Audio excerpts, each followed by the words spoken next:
आज हम बात करेंगे एक बहुत इंपॉर्टेंट रिपोर्ट के बारे में जो नीति आयोग ने रिसेंटली पब्लिश की है। इसका नाम है automotive industry powering India participation in global value chain. यानी ये रिपोर्ट बताती है कि इंडिया के ऑटोमोटिव सेक्टर का अभी क्या हाल है, किस तरह के चैलेंजेस है और किस तरह से हम अपनी ग्लोबल मार्केट में पोजीशन को स्ट्रॉन्ग कर सकते हैं। तो चलिए सबसे पहले हम समझते हैं कि ग्लोबल और इंडियन ऑटोमोटिव लैंडस्केप का क्या सीन है। अब बात करते हैं ग्लोबल और इंडियन ऑटोमोटिव लैंडस्केप की। 2023 में दुनिया भर में लगभग 94 मिलियन व्हीकल्स बनाए गए। ऑटोमोटिव कंपोनेंट्स का मार्केट वैल्यू $2 ट्रिलियन के आसपास था। इंडिया दुनिया का चौथा सबसे बड़ा ऑटोमोबाइल प्रोड्यूसर है और हर साल लगभग 6 मिलियन व्हीकल्स प्रोड्यूस करता है। हमारे पास काफ़ी स्ट्रॉन्ग प्रेजेंस है डोमेस्टिक और एक्सपोर्ट मार्केट्स में, स्पेशली स्मॉल कार्स और यूटिलिटी व्हीकल्स के सेगमेंट्स में। इसके अलावा मेक इन इंडिया जैसे इनिशिएटिव्स भी इंडिया को कम्पेटिटिव बनाने में मदद कर रहे हैं। अब सोचो, अगर ये ट्रेंड ऐसे ही चलता रहा तो हम और ज़्यादा ग्लोबल मार्केट शेयर ले सकते हैं। अब बात करते हैं कुछ एमर्जिंग ट्रेंड्स के बारे में जो ऑटोमोटिव सेक्टर को इम्पैक्ट कर रहे हैं। आजकल इलेक्ट्रिक व्हीकल्स का ट्रेंड बहुत तेज़ी से बढ़ रहा है। कंज्यूमर को सस्टेनेबल ऑप्शंस चाहिए और गवर्नमेंट भी ईवी को प्रमोट कर रही है। ग्लोबल लेवल पर ईवी सेल्स बढ़ रही है और ये मैन्युफैक्चरिंग डायनामिक्स को भी बदल रहा है। बैटरी प्रोडक्शन हब्स यूरोप और यूएस में बन रहे हैं, जिससे लिथियम और कोबाल्ट माइनिंग में इन्वेस्टमेंट अपॉर्चुनिटी मिल रही है। और ये सिर्फ ईवी तक ही लिमिटेड नहीं है।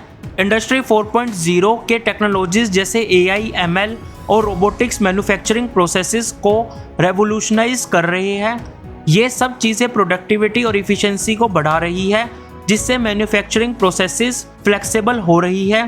अब हम बात करते हैं उन चैलेंजेस के बारे में जो इंडिया के ऑटोमोटिव सेक्टर को फेस करने पड़ रहे हैं। इंडिया दुनिया का 4th लार्जेस्ट प्रोड्यूसर है, लेकिन ग्लोबल ऑटोमोटिव कंपोनेंट ट्रेड में हमारा शेयर सिर्फ 3% है, जो कि लगभग $20 बिलियन का है। इसका मतलब ये है कि हमारे पास पोटेंशियल बहुत ज़्यादा है, लेकिन कुछ चैलेंजेस हैं जो हमारे ग्रोथ को रोक रहे हैं। सबसे पहले ऑपरेशनल कॉस्ट बहुत हाई है, इंफ्रास्ट्रक्चर की कमी है जो कि इफ़िशियंसी को इम्पैक्ट कर रही है, और ग्लोबल वैल्यू चेन्स में इंटीग्रेशन भी काफ़ी लो है। रिसर्च एंड डेवलपमेंट में इन्वेस्टमेंट कम है। ये सब चीज़ें इंडिया के ऑटोमोटिव सेक्टर के ग्रोथ को स्लो कर रही है। अब बात करते हैं नीति आयोग के प्रपोज्ड इंटरवेंशंस के बारे में जो इंडिया के ऑटोमोटिव सेक्टर को ग्रो करने के लिए दिए गए हैं। रिपोर्ट में कुछ इंपॉर्टेंट सजेशन दिए गए हैं। पहला, फिस्कल इंटरवेंशंस के बारे में। इनमें ऑपरेशनल एक्सपेंडिचर को सपोर्ट करना इंक्लूड है ताकि मैन्युफैक्चरिंग को स्केल किया जा सके। स्किल डेवलपमेंट इनिशिएटिव्स भी ज़रूरी है ताकि हम अपनी वर्कफोर्स को स्किल्ड बना सके। रिसर्च एंड डेवलपमेंट इंसेंटिव्स और इंटरनेशनल ब्रांडिंग को भी सपोर्ट देने की बात की गई है, जिससे प्रोडक्ट डिफरेंशिएशन हो सके, और क्लस्टर डेवलपमेंट को प्रमोट करना जिससे फर्म्स के बीच कोलाबोरेशन बढ़े। दूसरा है नॉन फिस्कल इंटरवेंशन। ये इंडस्ट्री 4.0 टेक्नोलॉजीज को अडॉप्ट करने की बात करते हैं जो इफ़िशियंसी को इम्प्रूव करेंगी। इंटरनेशनल कोलाबोरेशन और फ्री ट्रेड एग्रीमेंट को प्रमोट करना भी ज़रूरी है।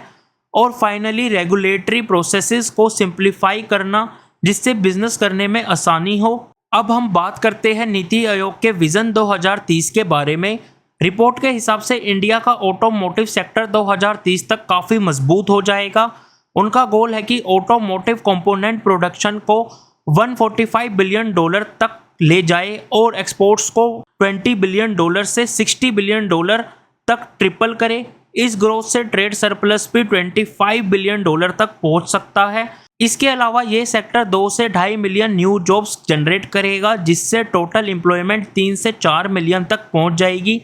ये ग्रोथ इंडिया को ग्लोबल वैल्यू चेन में अपना शेयर 3% से बढ़ाकर 8% तक ले जाने में मदद करेगा।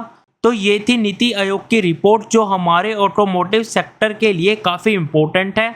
अगर ये इंटरवेंशंस इम्प्लीमेंट होती है तो इंडिया एक स्ट्रॉन्ग प्लेयर बन सकता है ग्लोबल ऑटोमोटिव मार्केट में। इसका आंसर क्या है कमेंट में बताना।